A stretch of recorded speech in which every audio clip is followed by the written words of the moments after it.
Welcome to Snakes and Otters, a pointless discussion of eternal questions. Get ready, we're about to live in your head rent-free. Hello, Otterites! This is episode 155. I am Martin. And I'm Robert. And I'm Francis, sitting in the captain's chair over here. Being particularly bombastic. That's right. Well, it's code of honor, boys. They are quotations, great quotations that sing, that dance, that do puppet show stuff, whatever you need. Robin Williams there, by the way. But we haven't quoted Robin Williams very often. We should definitely make it a point to put him into the rotation here. But great quotations. That's what we're all about this episode. We've got some great stuff. We've already picked them out. Well, two of us have already picked them out. Actually, I think I may have mine. Depends on where the discussion goes. Oh, okay. Well, I just happened to flip open to one that I think just might fit. Yes, so listeners, if you're new to us, what Code of Honor is the three of us pick out quotations, someone literary or world leaderish or whatever. Even an imaginary figure. Has said that we think means something, that shines a light on the human condition. Francis and I go first. Yeah. And Robert, the Hammer, It's Robertus Malleus, goes last and tries to tie all of this together. And of course, the challenge for Francis and I is to have quotes that are so disparate that it makes it a challenge, something difficult for Robert. But he has always in succeeded. Every episode, unfailingly been up to the challenge. Well, I think there was just that one episode that I really struggled. You guys think I did a fine job on it, so I accept your verdict on that. But for the most part, because we tend to go in similar paths from these quotes, you guys do make it somewhat easy on me. Well, we all like the same things. We tend to gravitate towards certain universal truths that you can just always, that everybody's always interested in hearing about. That's just a thing. Yes.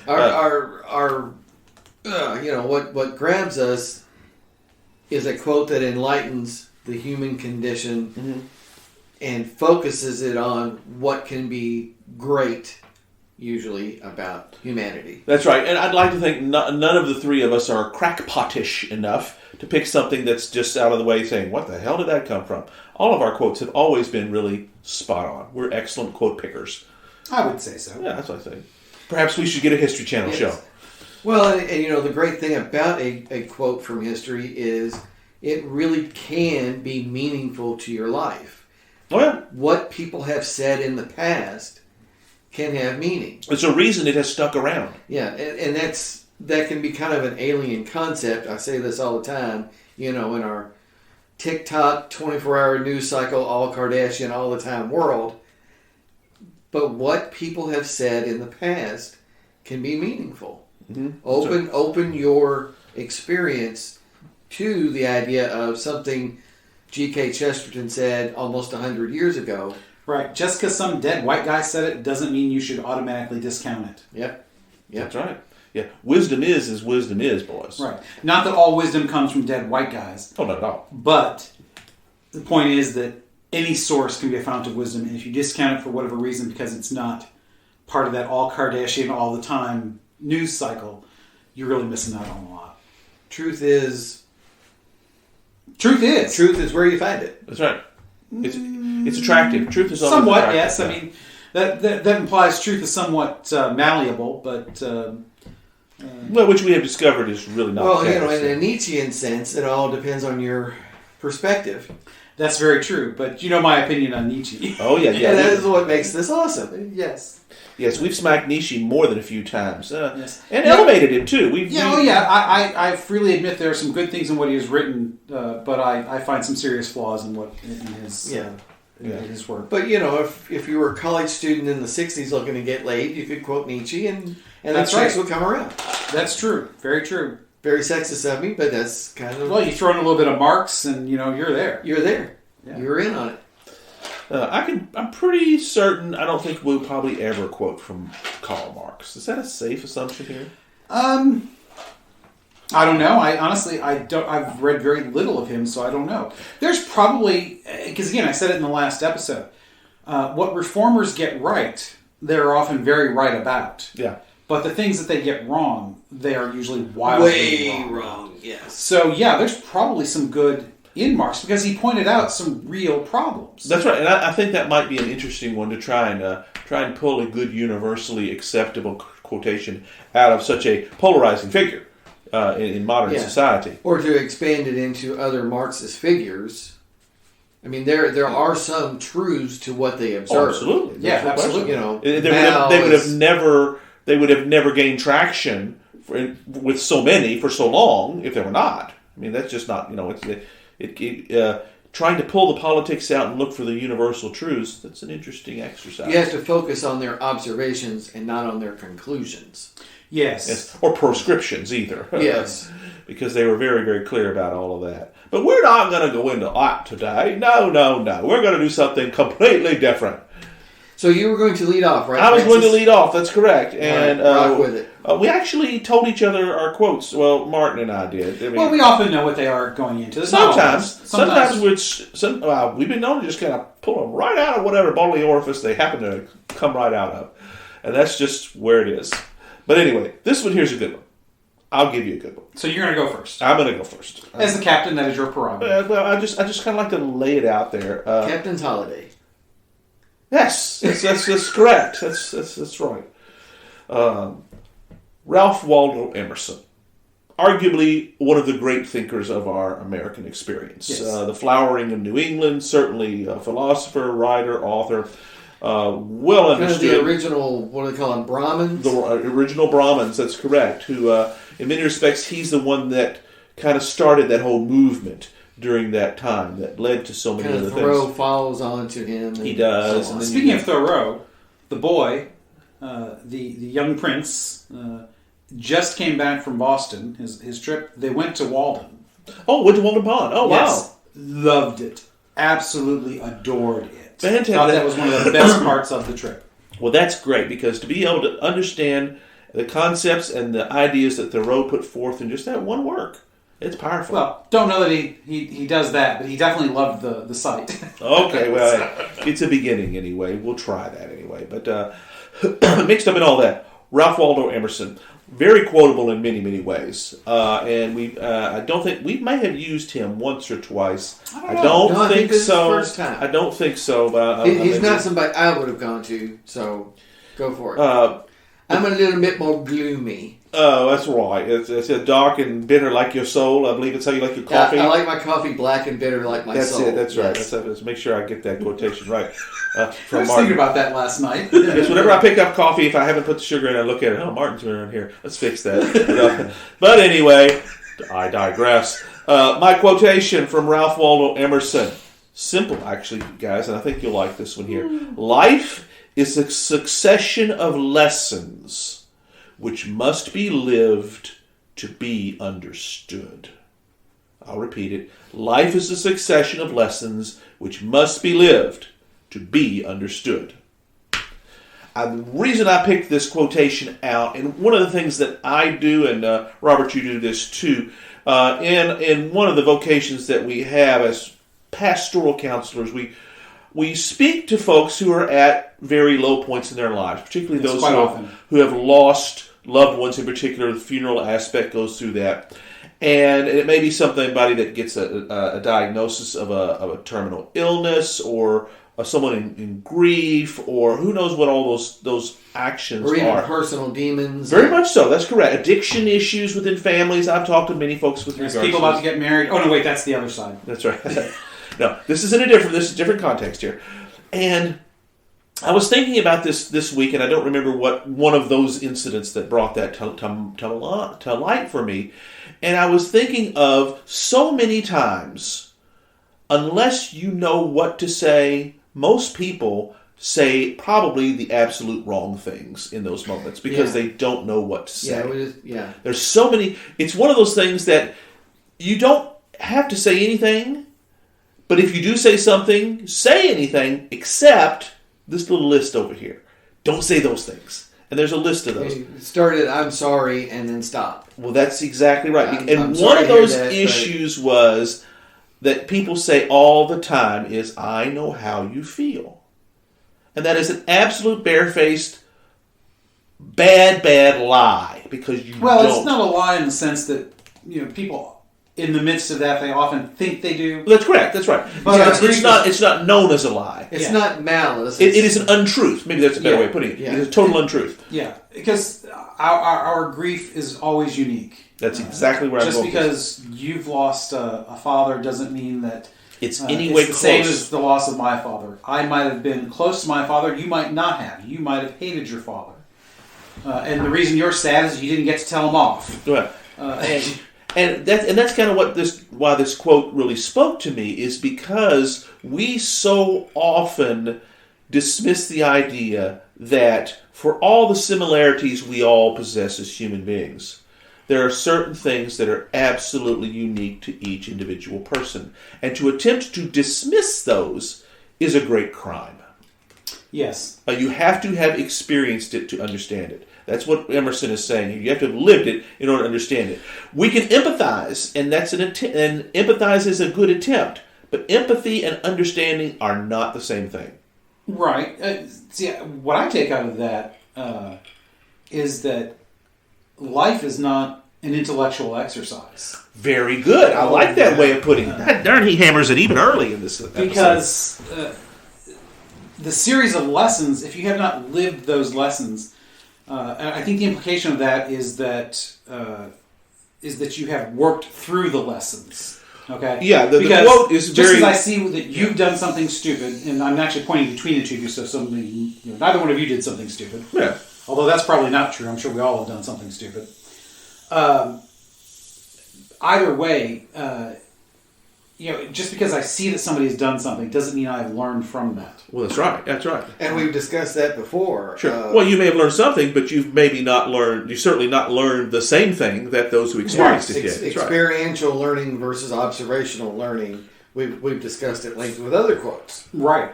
And it's a huge difference. Huge difference. Very much so.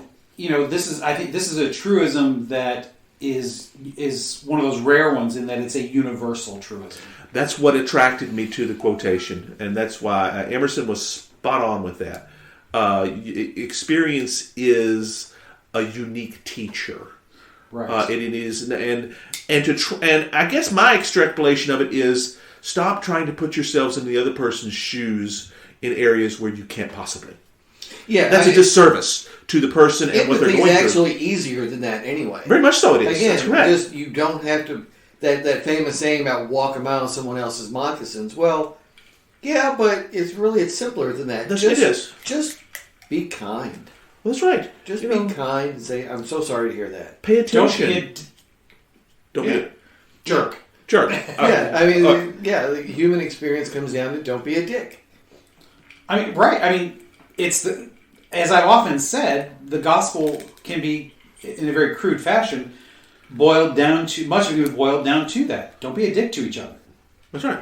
In practice, obviously there's a lot more to that, but in practice with one another, that is. And we could talk a long time on how you do that well. And Martin, you nailed it very well. I am so sorry. Yeah. And and I usually don't even refer to what they're going through. I don't even say I can't know what you're going through. I usually don't even say that. Usually it's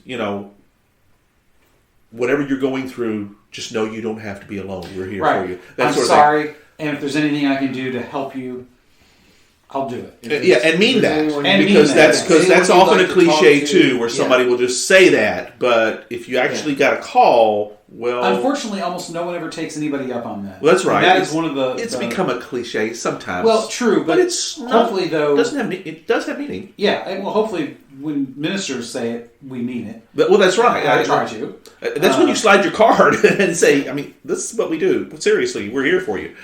But if you're not comfortable talking to me because of our relationship, then let me find you someone. That's correct. But again, I think your quote goes beyond grief. That absolutely. That's just an easy example. I just don't want to get caught up in that because lessons. That life is a series of lessons that must be lived to be learned from is very true in the sense that even in practical matters, you can tell me how to ride a bike, But until I get on it and start pedaling and trying to stay upright, I can't understand how to ride a bike. You can teach me how to write a book, but as we can tell you, it is not the same thing. You have to actually do the work. Right. And that's some of what Emerson's talking about here, is that experience is a major teacher, but it's also there's an implication that you're doing the work in that you're putting in the time. As we've often talked about it, we are human beings, and part of that is, we are incarnate, which means we have to act in the physical world. And that's true of every aspect of life, including learning from the past. If we don't apply these things, applied learning is far more powerful than stored knowledge. This follows on very well to mine from last month. My PJ O'Rourke about, I like to think of anything stupid I've done as a learning experience. It makes me feel less stupid. Yeah. Well, you're right. That is exactly, and I did not make that connection, but you're exactly right. I mean, it's talking about, Don Henley's famous for this. Hotel California is that. People ask Henley all the time, what's it mean? He says it's about the journey from innocence to experience, and that's all it is. It's just a really cool way of doing it. And there's also an implication there that you can't go back. Once you are at the experience level, you lose a certain degree of innocence. That's true. It's like you can check out, but you can't leave. That's what he's talking about. The way I like to think about something like that is that knowledge brings its own responsibility. That's right. So, for instance, I remember a discussion with somebody. I was at church learning how to do something. I don't know if it might have been to be an extraordinary minister of Holy Communion. This is back before I was ordained. And the person who was going over the process and what it meant, all the stuff that we had to go through, which is kind of silly because most people who were there should have already known all this stuff, although in today's church that's not always true either. Yeah. But they were talking about how they were telling people all these different things that they had to know. Like, for instance, what happens if you spill the precious blood? Or what about this? And one guy tried to say, no, don't tell me about any of that, because if you tell me, then I'm responsible for it. He understood very well that once you have the knowledge, that's right, you are beholden to that truth. Because we should all be beholden to the truth. Mm-hmm. Because, as we like to say, truth is truth. We believe in real truths, not just an objective truth. Yeah, an objective truth. There is such a thing. Yeah. Now, there is in a sense, there is a subjective truth in the sense that how I understand the truth is very subjective. Because the subjective understanding is always less than the objective truth itself. That's basic. As opposed to Martin's Nietzschean way of looking at things with, I make my truth. Or how'd you put it in the show trap? Not I make my truth, but to Nietzsche, truth is a function of power. True. Yes. Whoever has the power gets to decide what the truth is. Yes. The golden rule is he who owns all the gold makes all the rules. Yeah, that's very Nietzschean. Yes. And it's not necessarily a statement of that's the way it should be, but it's a statement of what the reality of our lives is. Right. And not to tie Hitler to Nietzsche, because the Nazis did that badly anyways, and fraudulently in many ways. But Hitler is a great example of he who has the power makes the truth.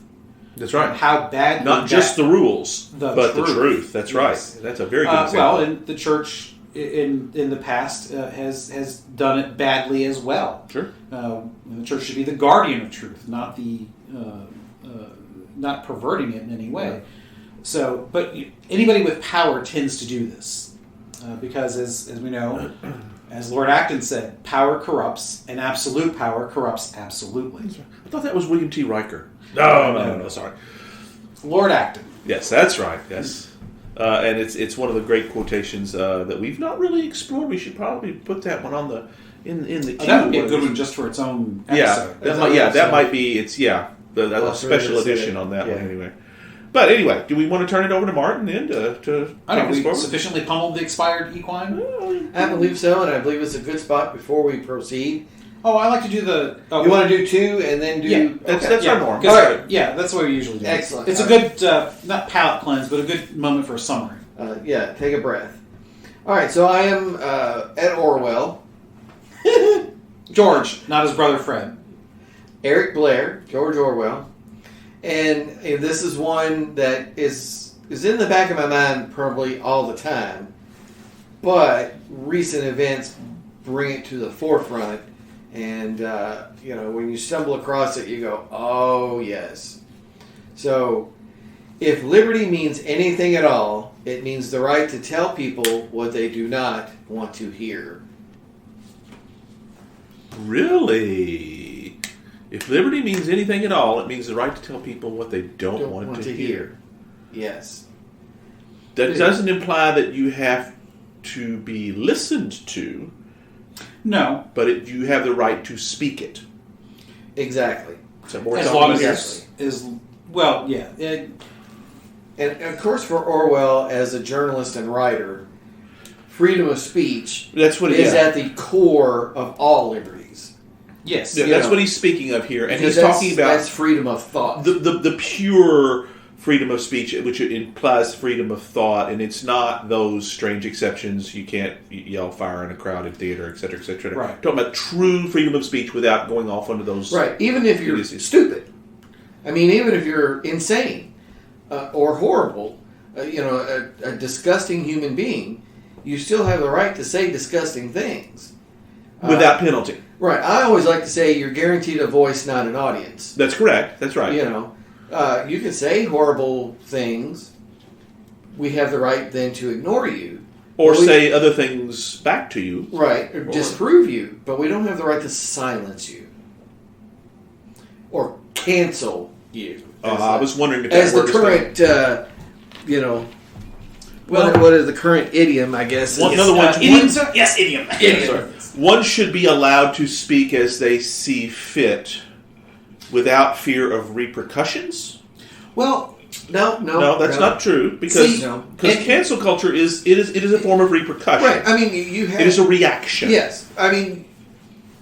You have to define repercussion because if you say stupid stuff that offends me, I don't have to buy your cakes out of your bakery. I can go to the one down the street. That's right. I mean, and that's a repercussion. Absolutely, because I'm trying to say there are always repercussions to what we say. If you embarrass your employer then has the right to say, look, you can't work here anymore. Or if you take a position that is contrary to the employer's stated positions. Right. Well, but that depends. Right. It's governmental repercussions. Okay. Well, even some societal repercussions are an issue because that's what I'm trying to get at is where are those lines? Since you brought up cancel culture, let's talk about deplatforming is probably the biggest problem now. So, on the one hand, Facebook famously, to get out from under any lawsuits, has put forth the idea that we're just a platform. We don't control what anybody says. But in the last several years, that's no longer true. They are not a platform anymore. They are an editor. They provide editorial oversight. If you are going to be a platform, then you got to stay hands off of everybody else's stuff. Right, but once you become the arbiter of what is allowed on the site, you should be able to be sued for things. That is correct, because essentially you are controlling the content. Yes, you are saying, I approve of this, I disapprove of this. Now, they couch this as, this is not true, therefore it's not right that we should let that go. Doesn't matter. Doesn't matter. No. It's the same thing. Again, it's telling people what they do not want to hear. Right. Whether what you're telling them is right or not. I mean, no, I don't want to hear stuff that's stupid. But you should have the right to tell me stuff that's stupid. Or at least try to tell me. Or try to tell me. Right. If you can find the channel, you're not entitled to a channel or a forum. Right. And if you can get it, you're welcome to use it. Well, and part of the problem with places like Facebook and Twitter and Instagram, there's only a handful of social media platforms. And yes, every once in a while a new one will pop up, but that's very rare. And very quickly they get bought out by somebody else, so it becomes essentially an extension of the other platform. If it has any traction at all. Yeah, it's hard to gain traction against a direct competitor that can just kind of, that's Right. established and bury you. Right, because I mean, think about Tumblr. Used to be huge. I mean, it's still around, but it's a very niche thing now. Yeah. And things like, of course, MySpace is actually, I think that is still around, but again, it is so inconsequential that most people think it's gone. But I think you can actually go to MySpace still. Yeah. I don't know. I think I tried that once, but it was a long time ago, and I don't remember what the result was. But I got to a site. But part of the problem with that attitude is, well, free market. You guys are free market guys. But when you have become a monopoly, there is no free market. That's right. The word free just went away. Well, no. Market went away. Well, Yeah, market went away. Market is what went away. And how do you, what's the prescription? How do you break up a monopoly? That is a voluntary association. It's not like they're the only player in the marketplace, but it's the only player that anybody uses. Right. Essentially. And each one has a particular function.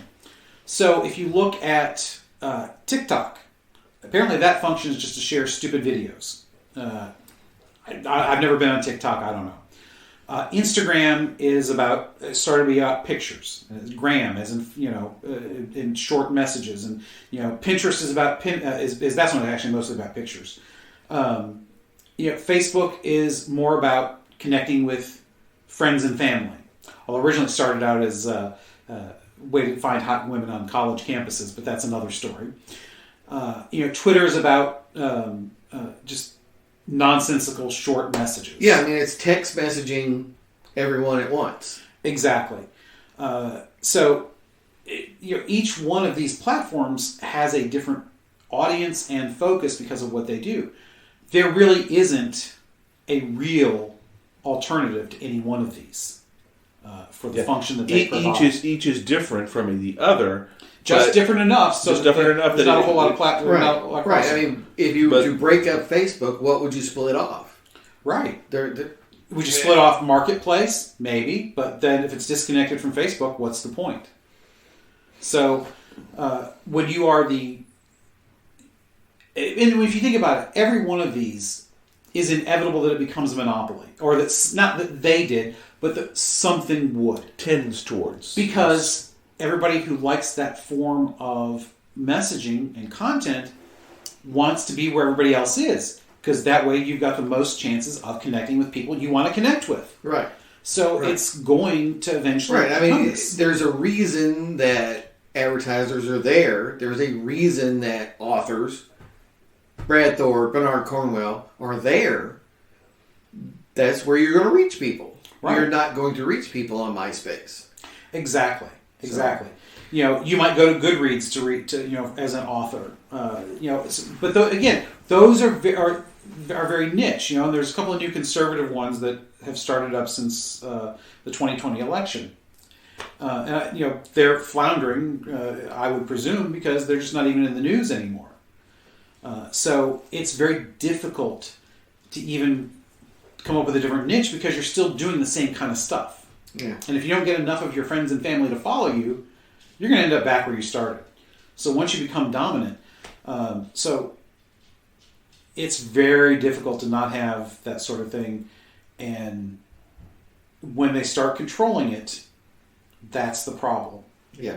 Because it looks arbitrary, but it's not. It's usually done from an ideological perspective. Whether the editor admits it or not, it's human nature. It's what we are. You're going to have a perspective, and you're going to edit based on that perspective.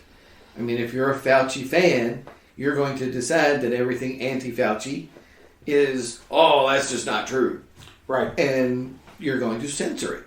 Every word out of Trump's mouth is a lie, or every word out of Biden's mouth is a lie. Or better yet, every word out of Biden's mouth is coherent. Or out of Harris's mouth, or out of Jen Psaki's, or whoever. Yeah. Right. So, I mean, it's very important to understand, and Orwell, again, he is coming at it from the perspective of a journalist, but he's not wrong. Freedom of speech is at the core of what we consider to be human liberty. It is. Well, if you go back to our last episode, freedom of speech, in many ways, flows from that freedom of religion. Yeah. Because, when you think about... Espousing a religion is a speech. It is. Mm-hmm. And when you think about laws, they all come from a religious background. Even if you go back to the oldest laws ever written, they were going to have been about, because our gods say this is what we should do. Yep. So, if you don't have this, you're not going... Because there really isn't much more fundamental to a person than that. Either the right to either believe or not believe, as you so wish, because that's entirely within you. Speech is something you say to someone else. If I say whatever I want to an empty room, if nobody hears it, doesn't matter. I'm safe. That's truly the only safe space is an empty room. Yeah. But we're talking about Soviet speech Union that wasn't even others. true. Pardon? Yeah. Soviet Union that wasn't even true because it was often bugged depending on. Well, then it's not an empty room. Yeah, that's right. That is very fundamental. That not just to liberty, but to everything. Yeah. Really, to everything. You have to be able to tell people what they don't want to hear, whether it's right or wrong. I mean, we focus kind of on the wrong, but Orwell would have. Well, he would have been about the right. Right. What's right, and you're trying to ignore what's right as a person in power. That would have been his focus.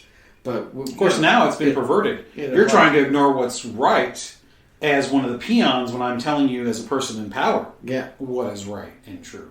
So it's kind of been turned on its head. Yeah, and the corollary is then that also, the right not to believe you because you are a person in power, coloring the truth to fit your power, to bolster your power. Right. And does that mean that some people are going to disbelieve things that are true? Yeah. Are some people going to believe things that are false? Yeah. Mm-hmm. Be more persuasive. Be more persuasive, yes, lesson. But no matter what, there's always going to be that. Because but that's part of the corollary is you can't just walk out and state something and then say, well, I'm right, so... you're going to jail. Yeah, we're going to shut down the economy because I'm right. No, convince us. Be persuasive. Discuss it. Persuasive in the intellectual sense, not the exercise of power sense. Yes. Yeah. Well, that's the way that in a democratic society, little d, that's the only way this works. You have to persuade 51% of your truth as being honestly true. It helps if you persuade a lot more than that. That's correct. That's right. Because that's part of the problem now is that all people strive for anymore is that 50.1%. And even not so much that anymore because there's just enough other players to where about 45% is all you need. Which is a danger unto itself. That's right, because many people's views are not represented with that. Right. Well, there was a time when even if you didn't agree, you could understand. Right. And you'd be willing to work with and hopefully modify. And that's part of the thing. That implies there is a back and forth. That's right. There is an exchange of ideas until we can there is compromise, there's collegiality, there is respect, and an attempt to forge from the various groupings a consistent, cohesive, coherent worldview. Yeah, I mean, we've sacrificed all of that because we can't stand to be out of power. Yes. That's ultimately it. Yeah, we can't stand for our side to be out of power. Well, because power means something. Yeah. Whereas it hasn't always in Oh, no, it has. Well, yes, but there have always been those who sought power for power's sake. No, that's not what I mean. You're right. I'm getting there. There have always been those who sought power for power's sake and those who would follow them. But what has happened is that approach, and that's really probably most politicians, but they have now convinced almost all of their followers that that's how to operate. Yeah. And so it's not just a thing at the top, because probably leaders of movements kind of have to have some of that approach, because otherwise how are you going to lead a movement? Right. But once everybody under you has that approach, it goes back to what we always talk about. The other side is evil and must be destroyed. Yeah, you have to frame everything as a disaster that must be addressed now. Yes. It's always, I win, you lose, right. You win, I lose. Politics has become that zero-sum game where if I have the pizza, you're left with the box. And nobody can look past, well, this cycle, past this cycle, we have our chance. We can make a coherent argument. Nobody does it anymore. It's always, it's immediate. It's right now. And our attention span is so short. Mm-hmm. Yes. It's so, right here on our nose that we just can't, you can't wait. You can't have perspective of waiting. It's kind of what I was attempting to talk about. It's got to be right because now. In a democratic society with properly balanced checks and balances, then all the power, or great enormous pieces of the power, are spread further amongst groups and things like that. More diffuse. Diffuse is a very much word. That has slowly gone away, where, and a lot of this resides in the executive branch, but the others have their own portions of it. The power that they wield now over so many is far greater than it once was. So therefore... I mean, a lot of modern legislation, Congress gave up its prerogatives to the executive. The way they write legislation. Explicitly so. Yeah. We don't want to be bothered with the details. You set a regulatory agency to take care of it. Right, and that gives the executive leeway to essentially rule by executive order. Yes. I mean, which is fiat. Yeah, I mean, it's fiat, and there's so little legislation that happens now, but Congress did that willingly. They don't want to. Because they're a bunch of lazy MFers. Well, because they would rather investigate the other side. There's more important work to do than the business of the country. That's investigating our opponents. That's correct. And that's kind of where it is, and that's where we reach that short attention span is, when you are not in power, there's only one thing you do. It is deny whatever the other side says. Right, which is very much the denial of their right to speak. That's right. Yeah.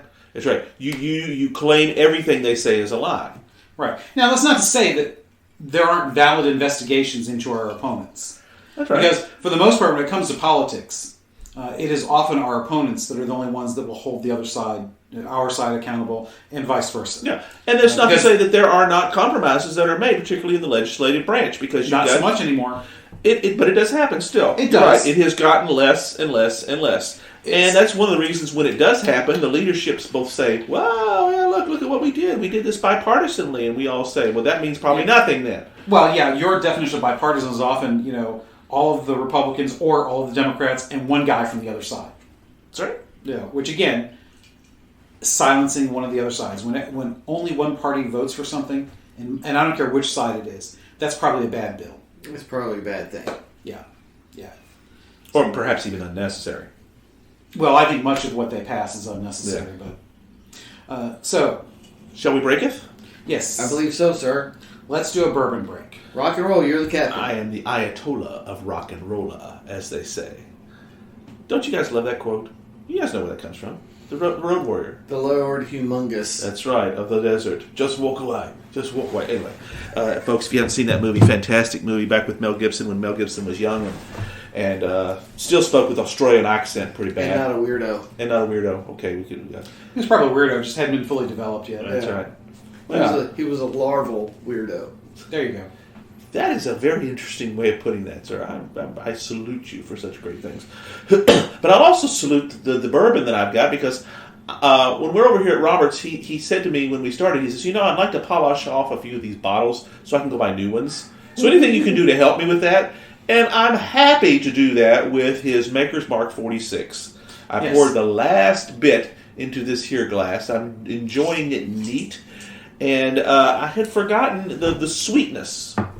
But it is not the same sweetness as the standard Maker's Mark. Right. The 46 is a higher level bourbon than a standard Maker's. Yes, and I know we've often, I don't want to say we've dissed on Maker's Mark. I think it's a fine bourbon. As many folks would say, it's a great mixer. And some folks would, perish the thought of mixing bourbon at all. But it's extremely popular. It's one of the biggest in the world, and for all the right reasons. And, probably if we weren't so busy trying so many other things, we'd probably be fine drinking Makers anytime. Absolutely, yeah. But it is almost just so ubiquitous. It's almost like a rebellion against the ubiquitousness of it. Yeah.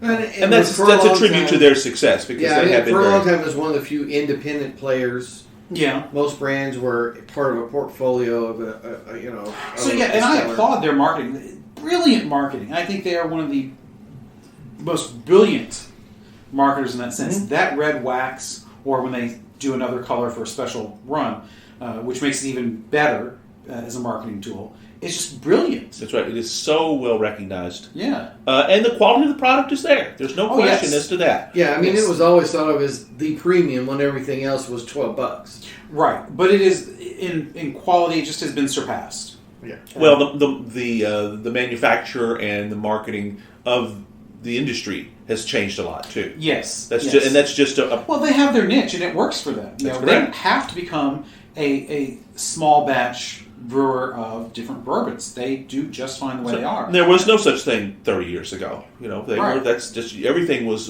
large. And actually, that amounts. 46, that's the attempt to branch out, and it is a good bourbon. Indeed, enjoying it very, very well now. It's a throat bourbon. It's where this one goes. It's not slightly esophageal, and I'm not a fan of those. When they go down the esophagus, that burns for me. I don't like that. Oh, yeah, that's one of the ones I like the best. Oh no, that's not That's not the the. Kentucky hug when you get that warm right here Oh. in the chest. That's awesome. I don't like hug. that as much. It just That's the good it stuff. reminds me of heartburn too much. I much prefer the upper palate, the sinuses and the throat. And I the like the mouth. sinuses And probably the least. throat. Interesting how we're Yeah, different on the that. If you get up here in the sinuses, that's.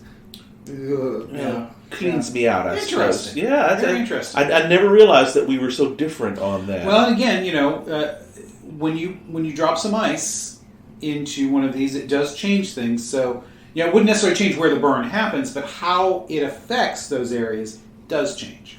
And what do you have, Robert? So, I am drinking the last of my Basil Hayden.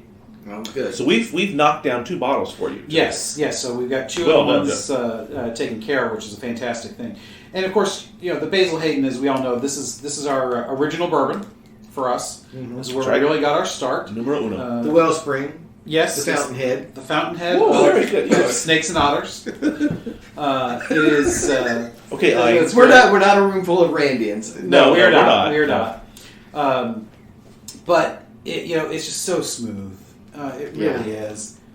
I love the smooth bourbons. I mean, I It love has where that a lot burn of takes great- place. That bite. Yeah, a lot of great oaky flavor to But it. yeah, the flavor's so good. It's for all the flavor and the warmth that it provides. It's mellow and it's just not harsh. It's just such a quality bourbon, and it still amazes me that you can have it for $35. Yeah. Yeah. It really could be. I mean, Gloriously amber, just wonderful. it's a rich color. That's right. It's one of our standards. It's just phenomenal. Yeah. I had a glass of your 1792, quite a bit of ice. Oh yes, So Mellow is that batch. what you're drinking? I didn't know what you Yes, poured. Yeah, Yeah. grab the 1792. It's very mellow. A little bit of licorice, a little bit of cinnamon to me. Just wonderful on the tongue and nice and warm in the chest. Good Kentucky hug, and that was super. That was a nice little lube for talking about George Orwell. Yeah. Well, bringing and lubricity, shall we say? for Code of Honor, I think that's one of the reasons I went to Basil Hayden. I wanted to get one of our really high-end quality bourbon. Price-wise, this is not high-end, but No, quality-wise, I think it is. Yeah.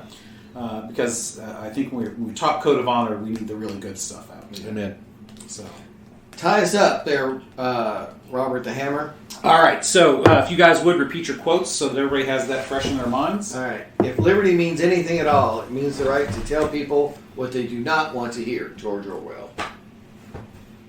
And Francis? Oh, you can't ask me that because I don't remember what I did with it. It just, sorry.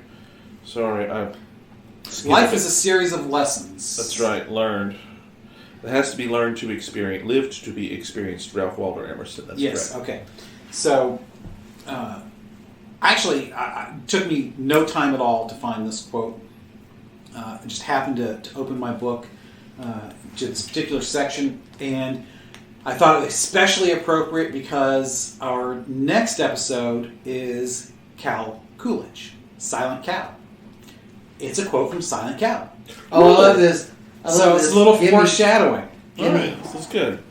So there are only 2 main theories of government in our world. One rests on righteousness, and the other on force. One appeals to reason, and the other appeals to the sword. One is exemplified in the Republic, and the other is represented by despotism. Now, I love this quote. I saw it immediately. I was like, oh man, this is some great stuff. You could write, 100,000 word essay based on this. Yeah, I mean that's really that's so and often the the struggle. great thing about that, in reading a little bit about Coolidge, that's really something he believes. That's not throwaway stuff in some speech at a nominating convention. That's really wound through his whole psyche. Is that idea of there's two trends. Yeah, and we're one of them, and really everything else is the other trend. No matter what else you claim, you're either based on reason and righteousness and give the people voice, or you're not. There is no third way. The famous third way. There is no third way. There is no third way. Everything, no matter what else, and in his career, in coming up, he's dealing with the emergence of Marxism. Yes, as the emergence of fascism. And Bolshevism, whatever you want to call it. Well, yeah. So, he sees that. His experience is also, he knows history. Right. He knows. Well, he's just seen the result of the old style of despotism in World War One. Yeah. He's very familiar sees it with being this. replaced with a second kind of despotism. Yes. Well, actually, too, because you've got both Stalinism and fascism, which are very different and yet very similar. Very similar. To the people, they're the same. That's correct. It's still the sword and force versus reason and... The philosophy behind it is... The only third way is Nazism, which is fascism married to socialism.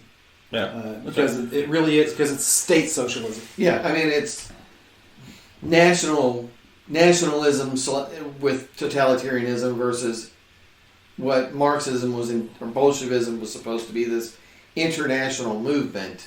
Well, yeah, and that's why. The Spanish Civil War is a great example of that, because you've got both two forces fighting each other for control of this country, and both are bad. Yes, and see, therein lies the problem, and it forces good people to choose sides, thinking, well, they're really bad, but this is okay. Yes. And because even those who call themselves Republicans in that little R sense, in terms of the proponents of a republic, did horrible things in that. Absolutely. So just because you say you're for a republic does not mean you're not using force and the power of a sword. Well, yeah, it's because in many would go towards socialism. Hemingway was one of them. The socialists, because they were the establishment, they were voted on in Spain. So therefore, you're thinking, well, that's got to be the legitimate ones, because this is what the people wanted. And the others are just Franco and the others. They just didn't like the outcome, so they revolted. Well, that's an oversimplification. There's truth to that. That's correct. That's why I was able to gain traction. What people don't realize is that what we tend to forget is that when you vote to give the government power, they never want to give it back. They never give it back. That's right. And that's a problem. And that's why a republic is set up the way it is. It's supposed to allow the people to retain as much power as possible. Right. It has built-in expiration dates. And in this case here, it was, well, no, we don't agree with that, so we're going to kill you. So, it's very much a truism throughout history as well, in that, history is replete and full and overflowing with examples of force and the sword imposing things. Mm-hmm. So you have to learn through the experiences in an Emersonian way. Yes, you must learn through the experiences, but you have to live them. You have to apply what you've learned. You have to resist, to use a cliched term now, although there is no more resistance now that the other party is in power. Right. Resistance you would were be wrong. Resisting an individual.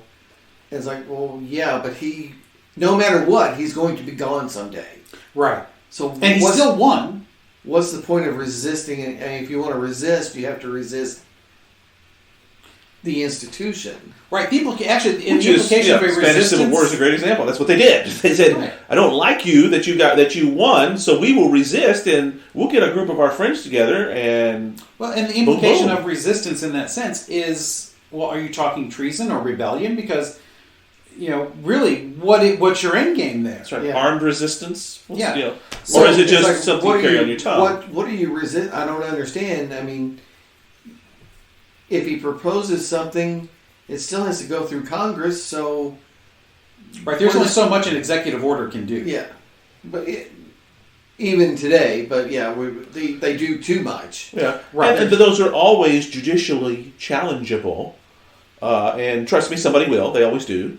So there are processes in place. Yeah. To the issue of resistance Because is, the Republic has put them in place. That's correct, because the system is there that allows for that. That's why the whole concept of resist was, so this is just to make you feel better. Exactly. It's just to make you think that you actually have some authority when you don't. Well, it's also trying to use force, non-governmental force, to achieve your aim. So it may sound good and righteous, but it's not. Yeah, I mean, it's making yourself feel better. It's a way of showing your individuality by being like everyone else. Pretty much, yes. Love the paradox there. That's You know, right. the whole, again, I'm going to get a tattoo and be an individual because all of my friends are doing it. Exactly. But, one of the things I want to talk about this in a little more, because it does, I think it relates basically very well to both of your quotes, because one is about, Martin, yours is about the ability to speak truth. That is only possible in a republic. And if you can't learn, Francis, from the mistakes of others from the past, if you don't apply those, if you don't live the experience, you will give up your republic, your truth, your ability to speak and act to the despot or the potential despot. So I think it's a great out of left field, because you first look at it and think, well, how does that? But it really is tying both of them together. But one of the things I find most interesting about this quote and about these theories of how government works is that when you look at what is behind each one, it says the two main theories of government in our world. One rests on righteousness, one appeals to reason, and one is exemplified in the Republic. So these are principles of the Enlightenment to a good amount. Although this goes farther, because as you know, one of my knocks against the figures of the Enlightenment was that they were a bunch of elitist bastards. It was only for certain people. Yeah. And which is very much, it's a betrayal of the Enlightenment to do that. But they didn't see it that way. And certainly he's just lived through Wilson. Yes, he just lived through that cluster frack. Yeah, I mean, and Wilson is an elitist. Very much so. He's a vile racist, as you very much like to put. And then the other, it rests on force, and it appeals to the sword, and is represented by despotism. They're really, in many ways, it is the political version of God versus the devil, truth versus lies, right versus wrong, the respect for the dignity of the human person versus people are things to be used. And it's in just those few sentences, those three traits juxtaposed on either side, just ties up so much of what we talk about here Very much in so. Snakes and Otters. Yeah. And it's just a phenomenal thing. It's just, call it a God moment that just happened to open up, or you just call it, well, that's just coincidence. Maybe so, but I also like to say God. You're moved by the Coincidences Holy are just Spirit, God when God wants to stay anonymous. Yeah. But it really is that. It's one of those things that is universally true, in my opinion. Just as we talked about with your statement, Francis, being a universal thing, so is yours, Martin, and that the ability to, liberty and the ability to tell people the things that they don't want to hear is so important. Because honestly, you can't have a republic without that. You can't have dialogue without that. And as soon as you start curbing that, you're immediately into despotism. Despotism does not have to be imposed by the government. And that's something we are still learning. That's right. That is not. It's something that Just because it often is does not mean it always is. right. And this is a new thing because in the past it always was by whoever held political power. It's not true anymore. Now, institutions that are privately held are doing this. Sometimes on behalf of the government, because they agree with whatever the current government says, or to get somebody else in power. And this form of despotism is even worse because it's even more pervasive than a top-down edict from a despot. Yeah, I mean, it's odd, and it's almost like I'm voluntarily giving up my humanity to be a part of this giant machine, and I'm fine with that. It's like, wait a minute, whoa, you're not supposed to be fine with that. Right. It's very much it's not to denigrate the Japanese because that's not the way I mean it, but in a way it's almost a very Japanese way of looking at things. Japanese from pre-World War II. Right, yeah. The post-Bushido modernized Japan's industrial state of the times. Well, no. Of the pre-war times. Yeah, it's not even post-Bushido because it'd be very much in line with that, but it's where you are devoted to the leader. It's very much a North Korean thing. Let's use them instead. Yeah. Because that's a more, dear leader is what they call the leader of North Korea. What's Kim? Kim Jong-un, also known as Little Fat Fellow. Yes. Little fat guy. Yeah, Kim right. Jong number un. That's right. So, by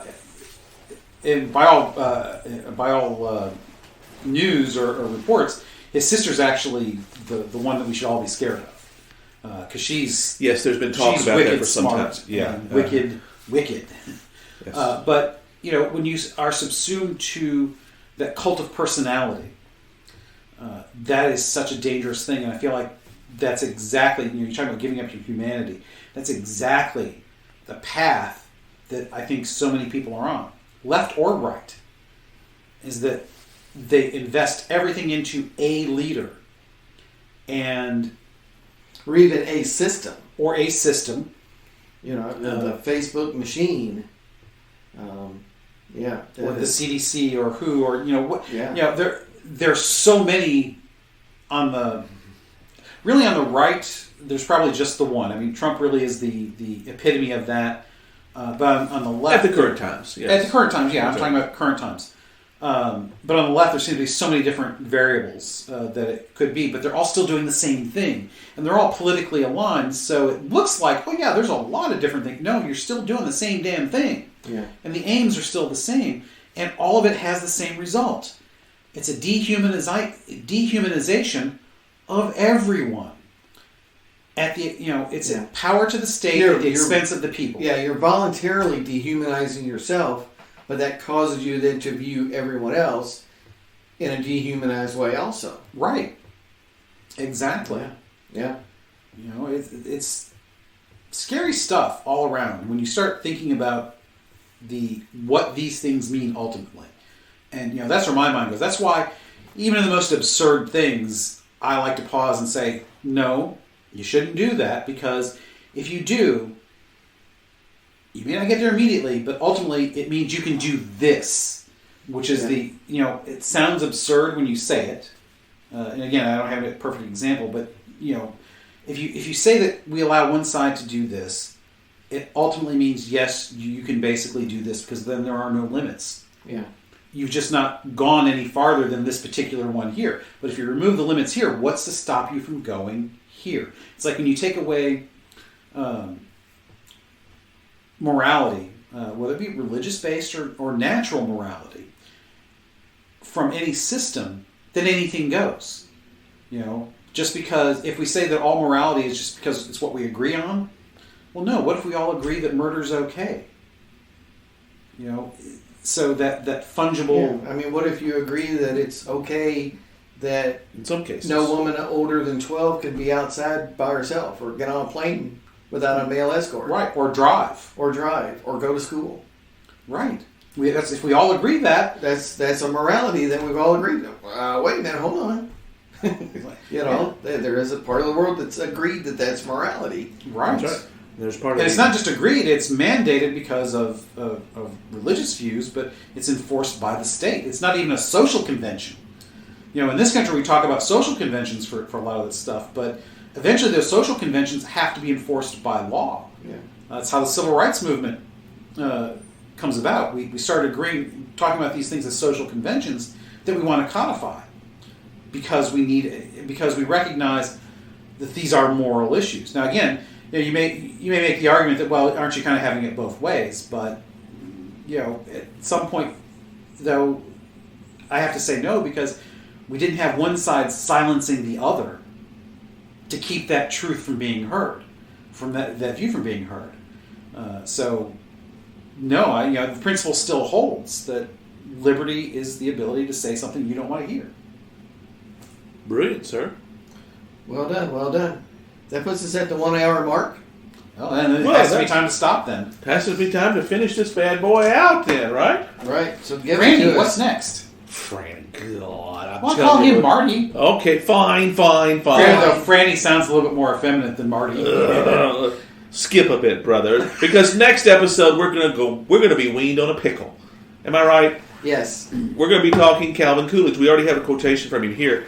Yeah, somebody we should know in the modern times, but oftentimes don't because, hey, he was Silent Cal. He's got that reputation. Yeah. We're going to talk a little bit about the genius of the man who really, by theory, should have never become president, and yet has led through a really interesting time. So we're going to go about the man, the myth, the legend, the time, and all that great stuff next episode. Calvin Coolidge.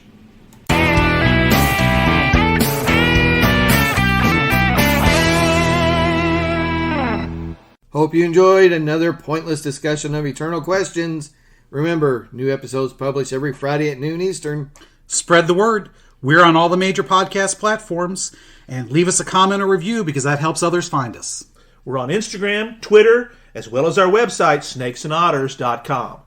I'm Martin. And I'm Robert. And I'm Francis. Join us next week. Same snake time, same otter channel.